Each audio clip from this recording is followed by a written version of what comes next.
الرحمن علم القرآن خلق الإنسان علمه البيان الشمس والقمر بحسبان والنجم والشجر يسجدان. Assalamu alaikum, my friends. Welcome back to another episode of Revelation Kids, where we go through each year of the Qur'an year timeline. Today we're going to be talking about Qur'an year 5, the journey to Abyssinia. Today's line is, "But remember, this was already written." Remember, this was already written. Before the pain, before the tears, before the goodbye, Allah already knew everything. He knew what His people would suffer. He knew how much it would hurt, and He had already prepared a place for them across the sea in a land they had never been to, under the protection of a king they had never met. Because that's what it means when we say that Allah is Al-Alim, the all-knowing. He doesn't just know what's happening now. He knows what's coming, and He is already making a way forward. So far, we've talked about the three private years, Qur'an years 1, 2, and 3, and we talked about the first public year, Qur'an year 4. Now in Qur'an year 5, the message of Islam had spread beyond the Prophet's home, peace be upon him, and into the streets of Mecca, and the leaders of the Quraysh were furious. They couldn't stand that people, their own people, were turning away from the idols and bowing to the one true God, Allah. They didn't like that the Prophet Muhammad, peace be upon him, was calling for people to take care of the poor. They didn't like that Prophet Muhammad was calling on the arrogant to humble themselves and to walk quietly on the earth. They didn't like the fact that the surahs continued to warn the Quraysh that they better treat their neighbors well, feed the hungry, and take care of the poor. They were selfish, and they had become arrogant in their ways. So what did they do? They did what a lot of people do when they're scared of change. They tried to crush the movement. The rich and powerful amongst the Quraysh began to target the Muslims who had no one to protect them. The poor, the servants, the young, the forgotten, the most vulnerable in Meccan society. They insulted them. They denied them food and water. They beat them. They dragged them through the streets. They laid them on the burning sand and placed heated rocks on their chests. One man, Bilal, a slave from Abyssinia, was tortured again and again by his cruel master. They wanted him to give up his faith. They wanted him to say the names of the old idols and deny the God he had just found. They put blistering hot rocks on Bilal's chest as he lay in the hot desert sands. But Bilal, with stones crushing his chest, barely able to breathe under the desert sun, would only say one thing: Ahad, Ahad. That means one. There is only one God. And then there was a family of Yasser, his wife Sumayya, and their son Ammar. They were amongst the weakest in Mecca. No powerful clan was there to protect them. No wealth could buy their safety. And when their faith was discovered, they were tied to posts and tortured day after day in front of the whole city as a warning to anyone else who might dare believe in Muhammad's message. The Prophet passed them by, and when he saw the terrible scene, his heart must have broke. There was nothing he could do to stop it. All he could say was, "Patience, O family of Yasser, your meeting place will be in paradise." Sumayya became the very first person to give her life for Islam. Her husband Yasser followed soon thereafter, and their teenage son Ammar was left alone, terrified, orphaned, broken, but always still believing. The Prophet Muhammad, peace be upon him, must have had a hard time sleeping in these early Meccan years. He was protected by Abu Talib, but so many of his followers were not. Every day he heard reports of someone being beaten, someone being humiliated, someone being starved. And he knew, with a wisdom that weighed heavy on his heart, that he could not possibly protect them all. So one day he gathered his companions together and said something that none of them expected. He said, "If you were to go to Abyssinia, it would be better for you, for the king there will not tolerate injustice. It is a friendly country. Stay there until Allah relieves you from your distress." Abyssinia was an empire in Africa, a Christian kingdom across the Red Sea, a land where the king, called the Negus, was known to be just and compassionate. The Prophet wasn't sending them away because he wanted to. He was sending them away because he loved them. Sometimes the bravest thing a leader can do is let go of the people he cares about and trust that Allah has written something better for them. The first group left quietly. About 15 people, men and women, including the Prophet's own daughter Ruqayya and her husband Uthman. By this time, Ruqayya was only a teenager. Imagine that, sending your daughter across the sea, not knowing when or if you would ever see her again.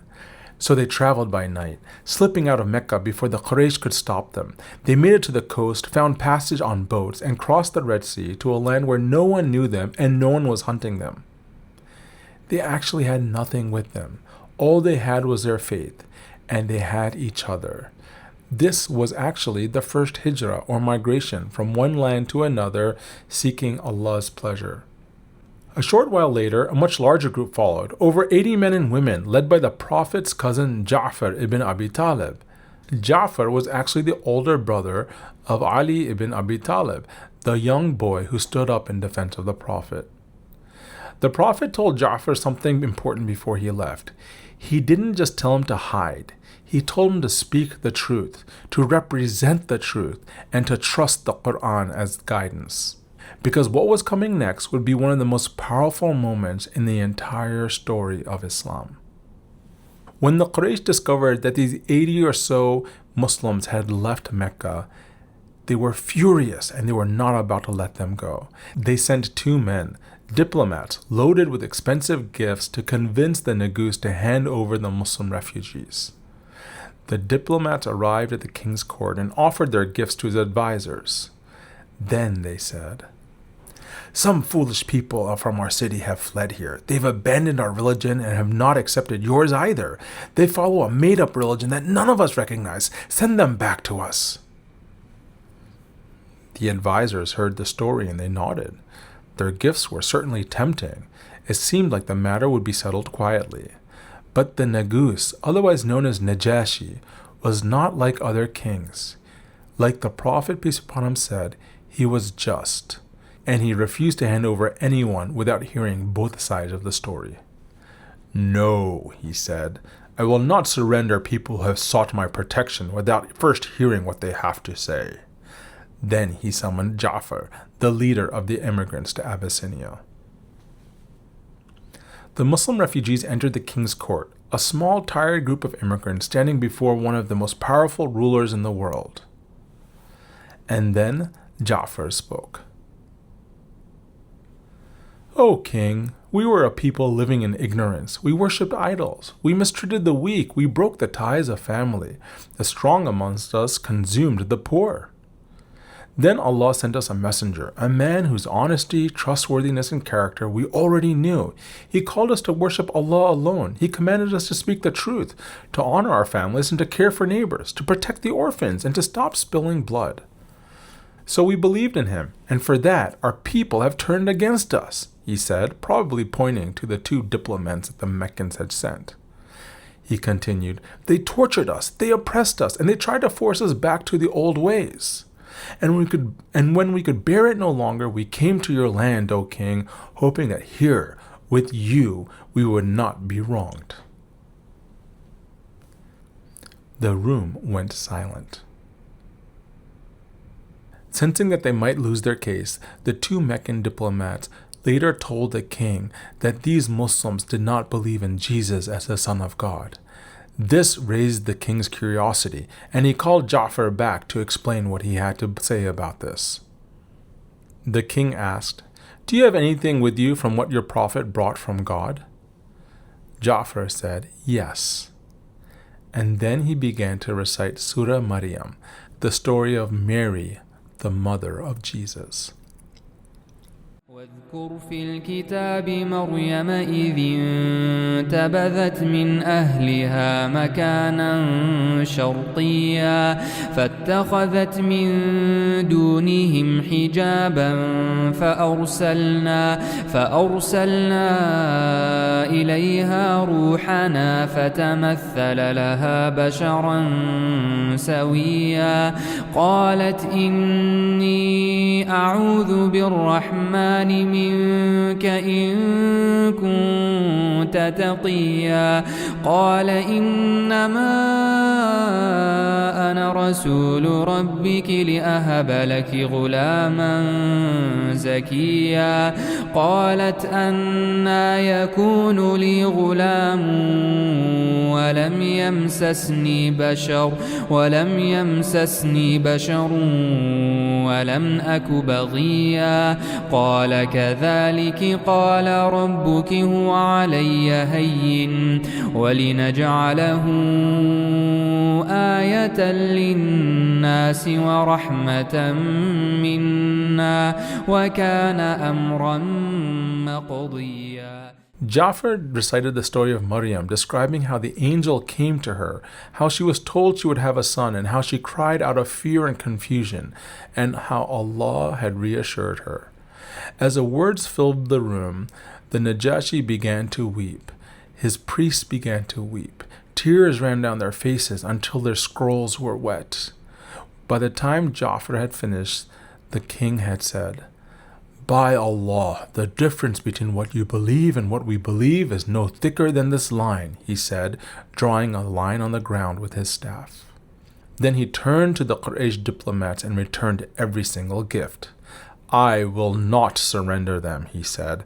"They shall not be betrayed."